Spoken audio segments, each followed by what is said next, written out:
Chapter 12 Bhakti Yoga, the Yoga of Devotion. Verse 1.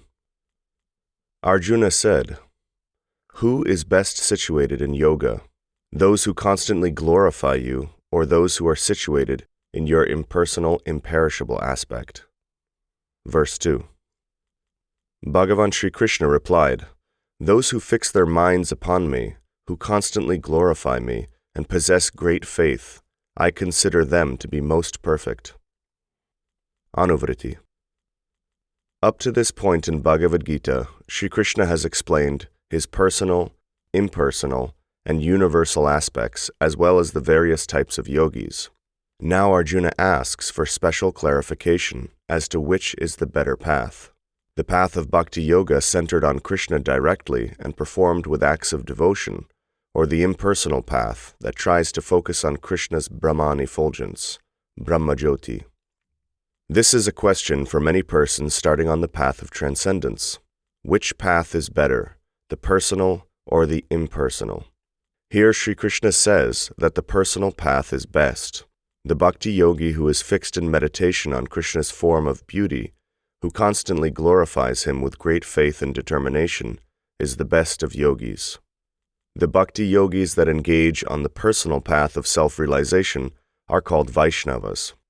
Those on the impersonal path are of three types: Brahmavadis, or Vedantists, Shunyavadis, or Buddhists, and Mayavadis, or Shankarites. Brahmavadis are those who seek to merge the self, Atma, into the bodily effulgence of Krishna. Shunyavadis seek to annihilate everything and enter the void, Shunya, and the Mayavadis seek to become God themselves. The Brahmavadis seek to merge with the Brahman effulgence, but they have little or no knowledge of the personal form of Krishna. Thus they only reach Krishna after many lifetimes, as will be explained in verse 4. In the annals of self-realization, there are many instances of yogis and Brahmavadis failing to achieve Brahman realization, and even accounts of those such as the four Kumaras, Vasishtha Muni, Shukadev Goswami, and others, who after achieving Brahman realization abandoned that for the higher bliss of Bhakti Yoga. For the seekers of Shunya, there is never success because there is no Shunya. There is no void anywhere. There is nothing outside or beyond Krishna, and so the Shunyavadis face great disappointment at the end of life. The Mayavadis reject the personal form of Krishna as a manifestation of Maya, illusion, and want to become God themselves. Mayavadis are considered offenders and return to the world of birth and death. Throughout the Bhagavad-gītā, Krishna's statements are consistent in that he repeatedly confirms that of all paths, Bhakti Yoga is the best. Among all types of yogis, jnanis, philosophers, and philanthropists, the Bhakti yogi who is fully absorbed in Krishna without any material desires or the desire for liberation is the best and is very dear to him. Anya bilashita shunyam jnana karmadhyanavritam anukulyena krishnanu shilanam bhaktir uttama. Translation. In the highest plane of Bhakti Yoga, one is devoid of all material desires, material activities, and the desire for liberation. Such Bhakti Yoga must be favorably performed according to Krishna's desire. From the Bhakti Rasamrita Sindhu. It is further confirmed by the greatest impersonal philosopher of all time, Shripad Adi Shankara, who chastised his disciples and told them that they should just worship Krishna, Govinda. Nothing else is required. Bhaja Govindam, Bhaja Govindam, Bhaja Govindam, Mudhamate, Samprapte Sanihite Kale, Nahi Nahi Rakshati Dukrin Karane. Translation. O foolish students, your repetition of grammatical rules and your philosophical speculation will not save you at the time of death. Just worship Govinda, worship Govinda, worship Govinda. From the Moha Mudgara. Verses 3 and 4. However, those that control their senses, who are mentally composed in all situations, who are dedicated to helping all living beings, and who worship my unfathomable, impersonal, inconceivable, unchanging, all-pervading aspect, which is fixed and immovable, they also reach me. Verse 5. There is great difficulty for those whose minds are attached to the impersonal aspect. To progress on that path is most troublesome for embodied beings. Anuvrtti. Brahman is the bodily effulgence of Śrī Kṛṣṇa. As such, it is eternal, unfathomable, inconceivable, unchanging, all-pervading, immovable, and all-powerful. This is stated in the Vishnu Purana as follows. Yat tad avyaktam ajaram achintyam ajamakshayam anirdesham arupam chapani padyadya samyutam vibhum sarvakatam nityam bhuta yonim akaranam vyapya vyapta yatha sarvam tadvai pashyanti suraya. Translation.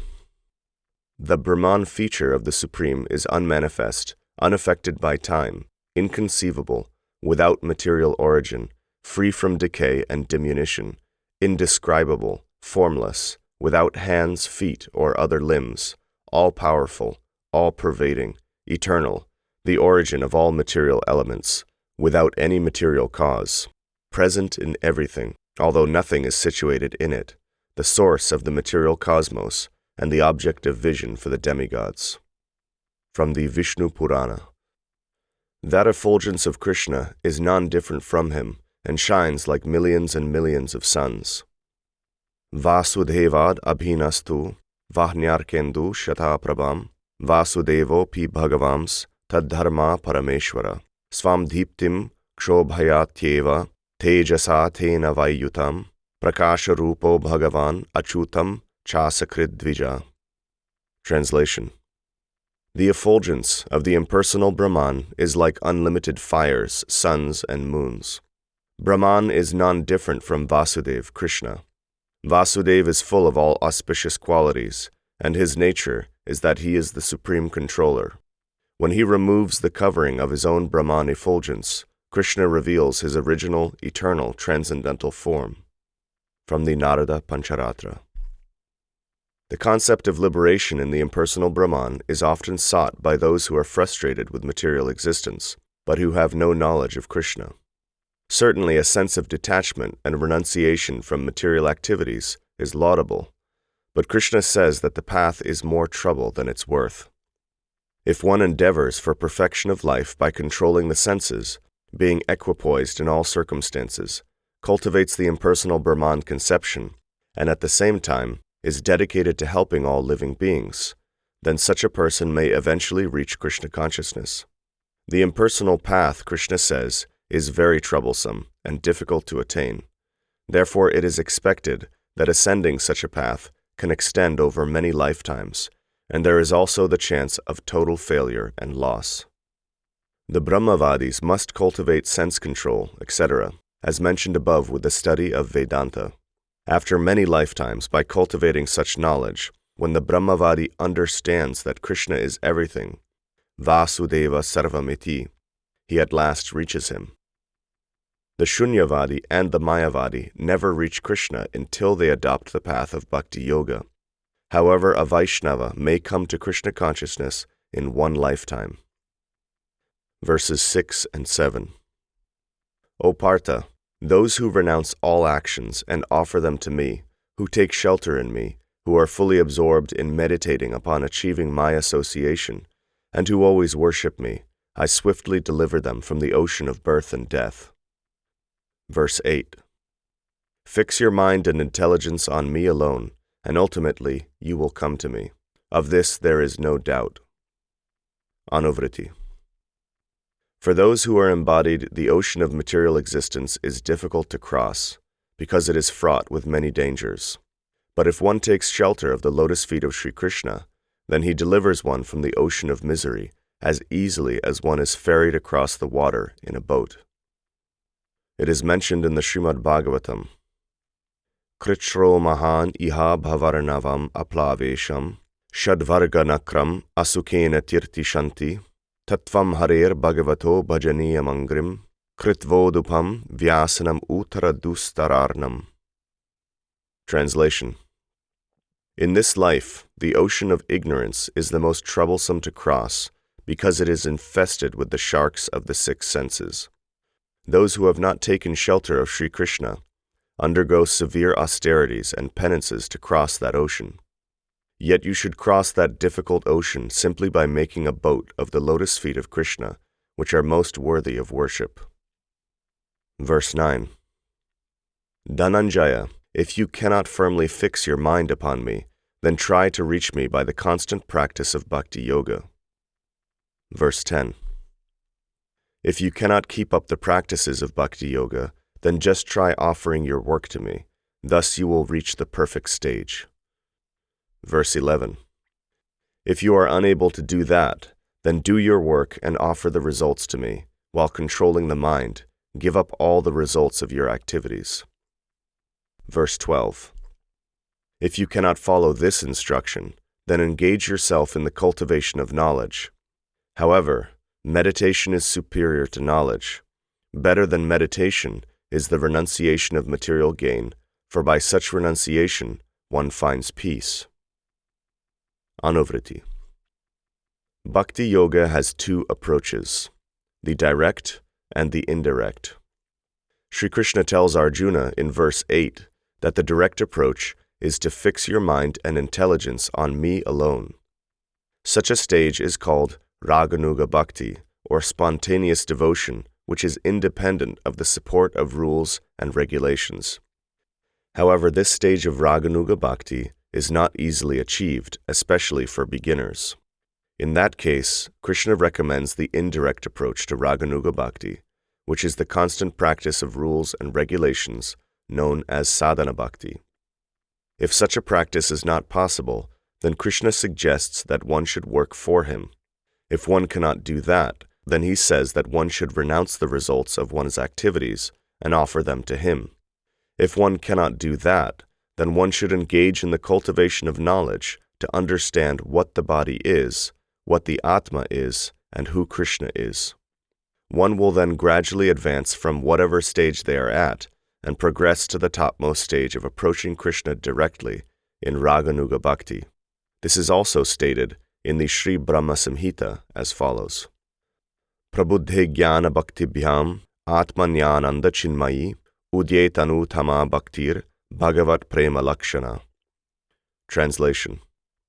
When transcendental experience awakens by means of knowledge and devotion, the highest devotion which is distinguished by the presence of pure love for Śrī Kṛṣṇa, the beloved of the Atma, awakens in one's heart. Verses 13 and 14. One who is devoid of hatred, who is friendly and compassionate to all living beings, who is devoid of any sense of possessiveness, free of egotism, objective in all circumstances, forgiving, a self-satisfied practitioner of yoga, self-controlled, of strong determination, and whose mind and intelligence is engaged in thinking of me, that person is my devotee, and is thus very dear to me. Verse 15.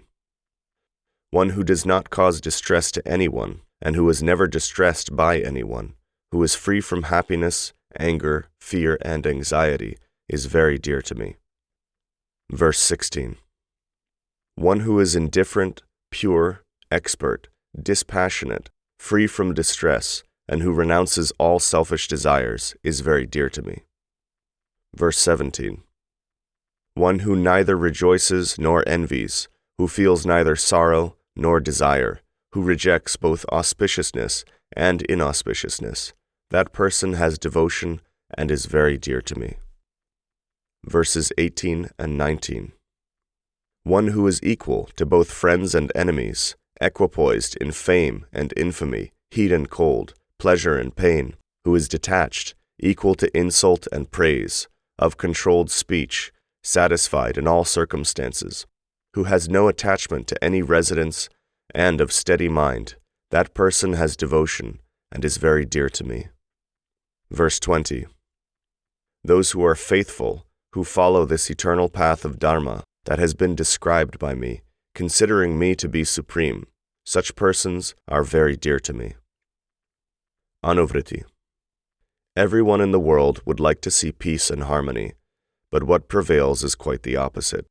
Verses 13 to 20 offer a simple solution to most of the problems in today's world, and that is the self-improvement of the individual. In other words, If people were to cultivate the qualities that Śrī Kṛṣṇa has mentioned here, the world would be a far better place. As it is now, the world is no place for a gentleman.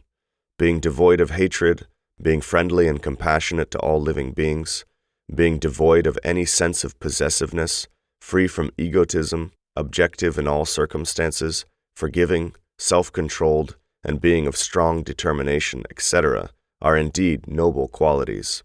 But how are people to develop them? Independently, these qualities and other desirable qualities of the human being mentioned throughout Bhagavad-gītā are difficult to develop.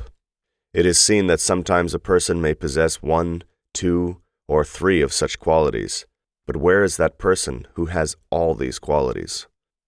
Krishna gives the answer in Bhagavad-gītā: become a bhakti yogi, take shelter of Krishna, and surrender everything to him. The Atma is naturally complete with all good qualities, as could ever be desired by a human being. When one's mind, intelligence, and consciousness are purified by being in association with Krishna through the process of Bhakti Yoga, all desirable qualities develop. Therefore, the open secret to life is that everyone should become a yogi in Bhakti Yoga. Then the world would become a much better place. Above all good qualities is the quality of devotion to the Supreme Person, from which all other good qualities manifest in great abundance. One does not become dear to Krishna simply by independently developing good qualities. All such qualities must be dovetailed with the quality of devotion. One who approaches life in that way is a true bhakti yogi and is very dear to Krishna. Om Tat Sat. Thus ends Chapter 12, entitled Bhakti Yoga, from the conversation between Śrī Kṛṣṇa and Arjuna in the Upanishad known as Srimad Bhagavad-gītā, the Yoga Shastra of divine knowledge, from the Bhishma Parva of Mahabharata, the literature revealed by Vyas in 100,000 verses.